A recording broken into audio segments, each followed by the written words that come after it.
ಒಬ್ಬ ತಾಯಿ ತನ್ನ ಮಗುವಿಗೆ ಊಟವನ್ನು ಮಾಡಿಸ್ತಾ ಇದ್ಲು.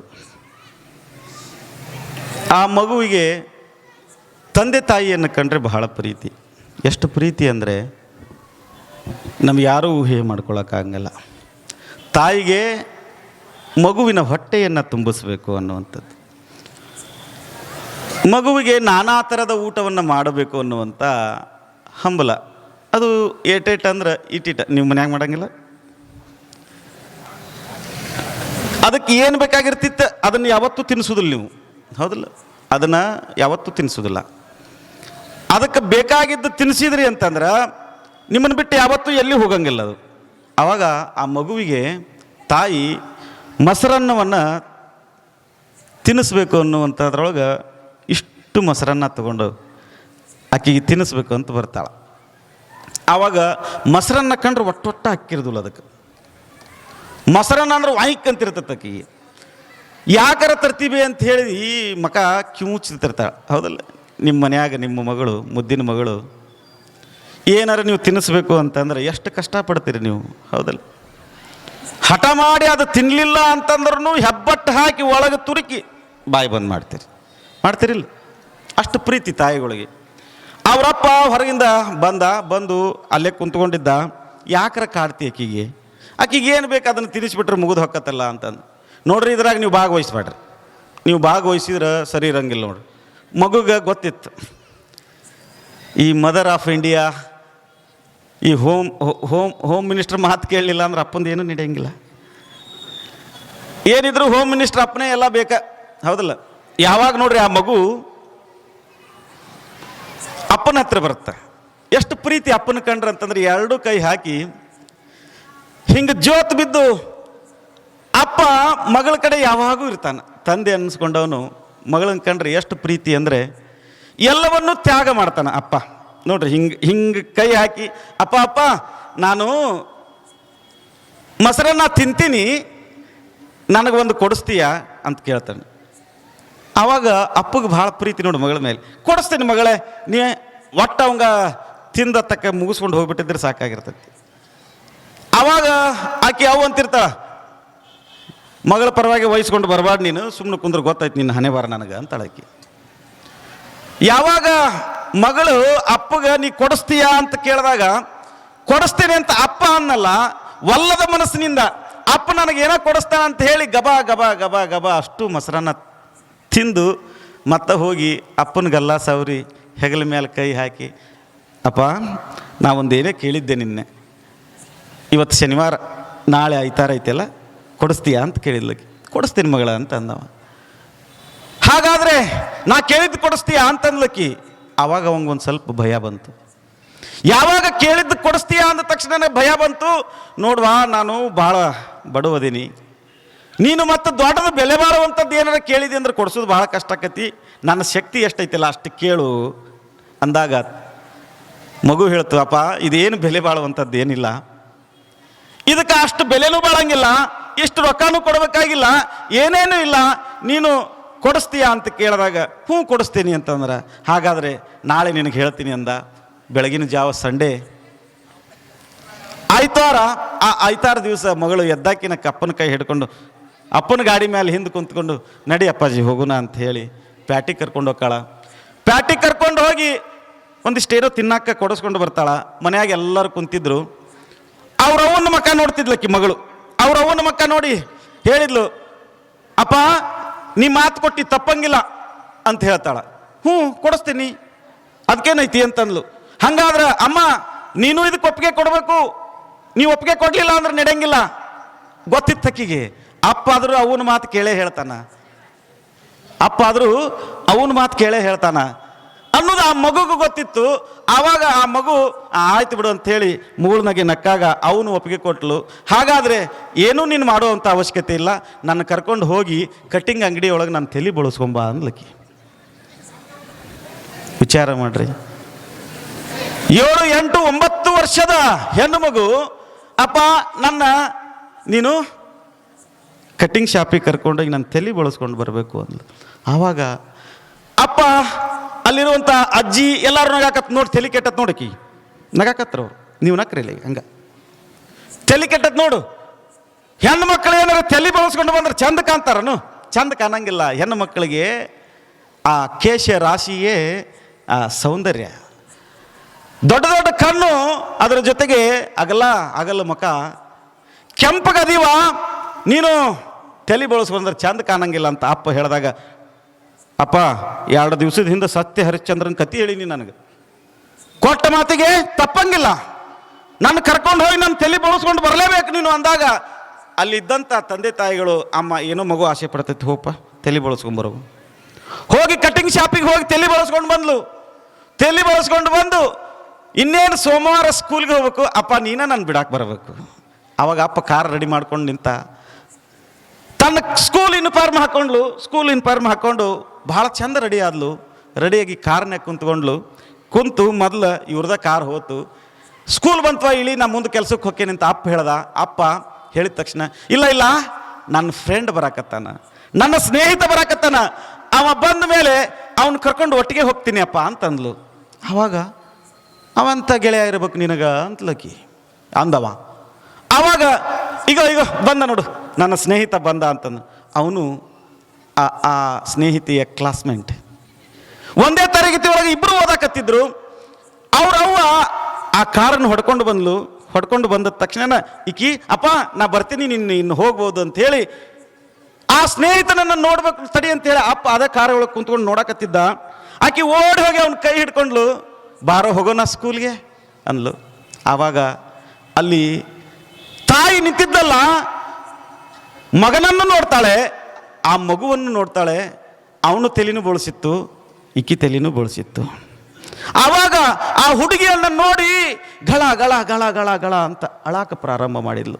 ಯಾವಾಗ ಗಳ ಗಳ ಅಂತ ಅಳಾಕ ಪ್ರಾರಂಭ ಮಾಡಿದ್ಲಲ್ಲ, ಆವಾಗ ಅಪ್ಪ ಆ ಒಂದು ಹೆಣ್ಣು ಮಗಳನ್ನು ನೋಡಿ, ಅಲ್ಲ ನಿನ್ನ ಮಗನೂ ತಲೆ ಬೆಳೆಸ್ಕೊಂಡಾನ, ನನ್ನ ಮಗಳು ತಲೆ ಬೆಳೆಸ್ಕೊಂಡಾಳ, ನನ್ನ ಮಗಳನ್ನು ನೋಡಿ ನೀವು ಅಳಾಕತ್ತೀರಲ್ಲ, ಯಾಕೆ ಅಳಾಕತ್ತೀರಿ ಅಂತ ಕೇಳಿದಾಗ, ನನ್ನ ಮಗಳು ಏನಾದರೂ ತಪ್ಪು ಮಾಡ್ಯಾಳೇನು? ಇಲ್ಲ ಇಂಥ ಮಗಳನ್ನು ಪಡ್ಕೋಬೇಕಾಗಿತ್ತು ಅಂದ್ರೆ ದೇವತೆ ಅಂತ ಮಗಳನ್ನು ನೀವು ಪಡ್ಕೊಂಡಿರಿ.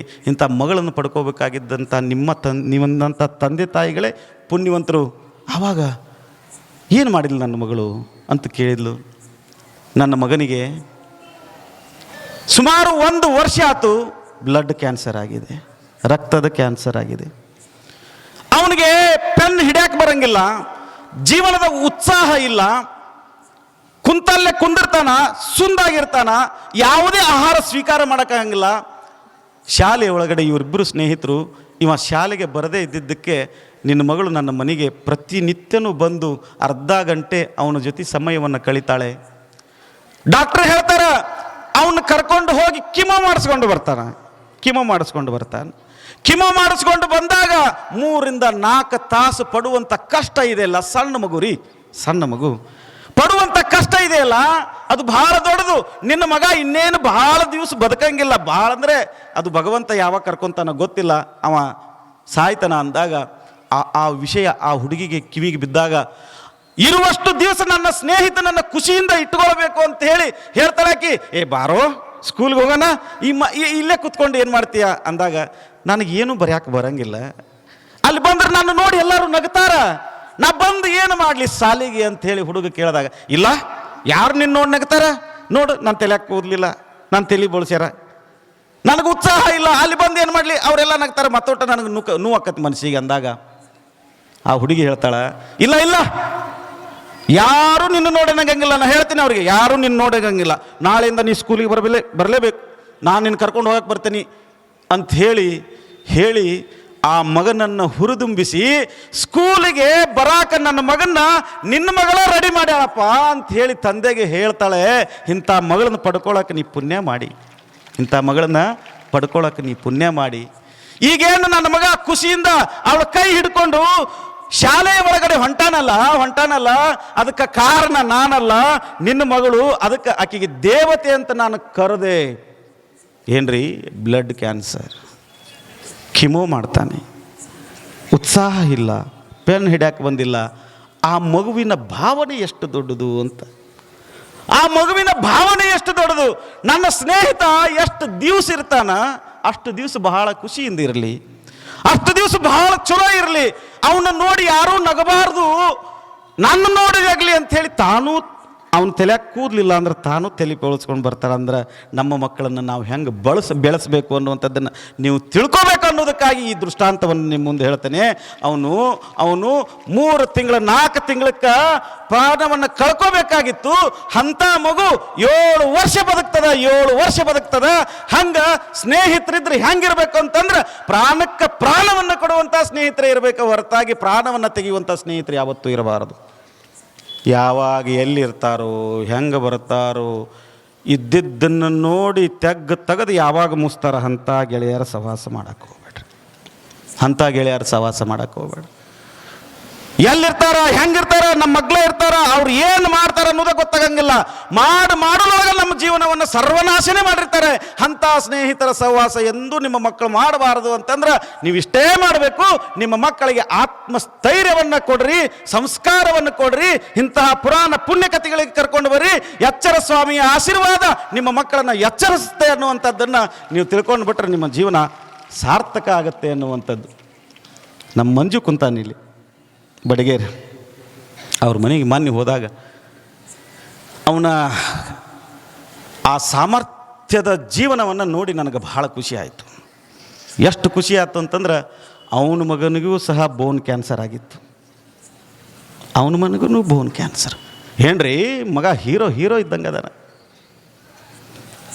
ಮಣಿಕಂಠನ ಪರಮಭಕ್ತ ಮಂಜು ಬಡಗೇರಿ ಹೆಂಗೆ ಕಾಪಾಡ್ಕೊಂಡ ಮಗನ್ನ ಅನ್ನುವಂಥ ವೃತ್ತಾಂತವನ್ನು ನನಗೆ ಹೇಳ್ದ. ಕಣ್ಣೀರು ಬಂದುಬಿಟ್ಟು ನನಗೆ ಕಣ್ಣೀರು. ದುಡ್ಡು ಮುಖ್ಯ ಅಲ್ಲ ರೀ. ಆ ಮಗನನ್ನು ತನ್ನ ಎದೆಯೊಳಗೆ ಅಪ್ಪಿಕೊಂಡು ಮಗನನ್ನು ಕಾಪಾಡ್ಕೊಂಡು ಬಂದನಲ್ಲ ಮಂಜು, ಅವನು ಒಬ್ಬ ಹೀರೋ ಅಲ್ವಾ? ಹೊಡೀರಿ ಚಪ್ಪಾಳೆ ಅವನಿಗೆ, ಅವನಿಗೊಂದು ಚಪ್ಪಾಳೆ. ನಾವು ಎಲ್ಲೋ ಆಗಿರುವಂಥ ಘಟನೆಗಳನ್ನು ನೆನಪಿಸಿದೆ ಅಷ್ಟೇ. ನಮ್ಮ ಮುಂದಿರುವಂಥ ಅಪ್ಪ ಅನಿಸ್ಕೊಂಡಿರ್ತಕ್ಕಂಥ ಹೀರೋ, ಅವ್ವ ಅನಿಸ್ಕೊಂಡಂಥ ಹೀರೋ ಎಷ್ಟು ಮಂದಿ ಇಲ್ಲಿ ಇಲ್ಲ. ನನಗೆ ನಿನ್ನೆ ಒಬ್ಬ ತಾಯಿ, ಅಪ್ಪನಗೌಡ್ರೆ, ರಾಜುಗೌಡ್ರೆ, ಅಂಬೋಜಿಯವರ, ನಮ್ಮ ಜ್ವಾಳದ ಸರ್ ಬಂದಾರ, ಕಲ್ಲನಗೌಡ್ರು ಬಂದಾರ. ಒಬ್ಬ ತಾಯಿ 1,000 ರೂಪಾಯಿ ತಂದು ಕೊಟ್ಲು ನನಗೆ. 1,000 ರೂಪಾಯಿ ತಂದು ಕೊಟ್ಲು. ಆಕೆ ಹಿಂಗೆ ನನಗೆ 1,000 ರೂಪಾಯಿ ಕೊಡಬೇಕಾಗಿತ್ತು ಅಂದಾಗ ಆ ತಾಯಿಯ ಮುಖವನ್ನು ನೋಡದೆ ಕೈ ನಡಗಾಕತ್ತು ನನಗೆ 1,000 ರೂಪಾಯಿ ಇಸ್ಕೊಳಕ್ಕೆ.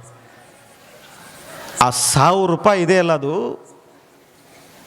ದುಡಿದು ತಂದಿರುವಂತಹ ದುಡ್ಡು. ಆ ತಾಯಿ ಹೆಸರು ನನಗೆ ಗೊತ್ತಾಗಲಿಲ್ಲ. ಆಕೆ ಹೇಳಿದ್ಲು, ಯಪ್ಪ ನಾ ಇವ್ರಾರಲ್ಲ ನಾನು, ನನ್ನ ಮಗಳ ಮದುವೆ ಎಂಥ ಮಗಳು ಮದುವೆ ಮಾಡೇನಿ ಅನ್ನುವಂಥ. ಅಂದರೆ ಹೊರಗಡೆ ಇದ್ದಂಥ ಕಂಪ್ನಿಗಳು ಎಷ್ಟು ಕೆಲಸ ಕೊಡ್ಬೋದು, ಅವು ಒಂದು 30-35% ಕೊಡಬಹುದು. ಇವತ್ತಿನವರೆಗೂ ಗೋರ್ಮೆಂಟು ಅದರ ಜೊತೆಗೆ ಖಾಸಗಿ ಕೆಲಸಗಳನ್ನು ಹುಡುಕಿಕೊಂಡು ಹೋದರೆ ಅದು 20-30% ಮಾತ್ರ ಸಾಧ್ಯ ಇದೆ. ಇವತ್ತಿಗೂ ಜೀವನ ಪರ್ಯಂತರವಾಗಿ ನಮಗೆ ಕೆಲಸವನ್ನು ಕೊಡುವಂತಹ ಕಾಯಕ ಯಾವುದಾದ್ರೂ ಇದ್ದರೆ ಅದು ಕೃಷಿ ಕಾಯಕನೇ ಹೊರತಾಗಿ ಮತ್ತೆ ಯಾವುದೂ ಅಲ್ಲ. ಒಕ್ಕಲತನ ಅನ್ನುವಂಥದ್ದನ್ನು ನಾವು ತಿಳ್ಕೊಬೇಕಾಗೈತಿ. ನಾವು ನಮ್ಮ ಕೆಲಸ, ನಮ್ಮ ವ್ಯವಸ್ಥೆ ಏನಾಗೈತಿ ಅಂದ್ರೆ ಎಲ್ಲರೂ ಕುಂತ್ಕೊಂಡು ತಿನ್ನೋರ ಭಾಳಾಗೀವಿ. ಕೆಲಸ ಕಾರ್ಯಗಳು ಅನ್ನುವಂಥದ್ದು ಏನಿದೆ ಅಲ್ಲ, ಇದು ಬರೀ ನಾವು ನೌಕರಿನ ಮಾಡಬೇಕಂದ್ರೆ ಕೆಲಸ ಆಗೋ ಮಾತಲ್ಲ, ಅದು ಕೆಲಸ ಆಗೋ ಮಾತಲ್ಲ. ನಮ್ಮದು ಕೃಷಿಯಿಂದ ಬೆಳೆದಿರುವಂತಹ ಪ್ರಧಾನ ದೇಶ. ಕೃಷಿಯಿಂದಲೇ ನಮ್ಮ ಜೀವನ ನಡೆಸ್ಕೊಂತ ನಾವು ಬಂದೀವಿ. ಹಾಗಾದರೆ ಕೃಷಿ ಹೇಗೆ ಮಾಡಬೇಕು?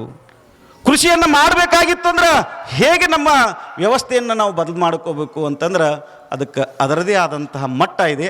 ಆ ಮಟ್ಟವನ್ನು ಮತ್ತೊಂದು ದಿವಸ ನಿಮಗೆ ಹೇಳ್ತೀನಿ. ನಾನು ಮತ್ತೊಂದು ದಿವಸ ಹೇಳ್ತೀನಿ. ಈ ದೇಶದೊಳಗೆ ಒಬ್ಬ ಡಾಕ್ಟ್ರ್ ಇಲ್ಲ ಅಂದ್ರೆ ನಡೀತೈತಿ, ಒಬ್ಬ ಇಂಜಿನಿಯರ್ ಇಲ್ಲ ಅಂದ್ರೆ ನಡೀತೈತಿ.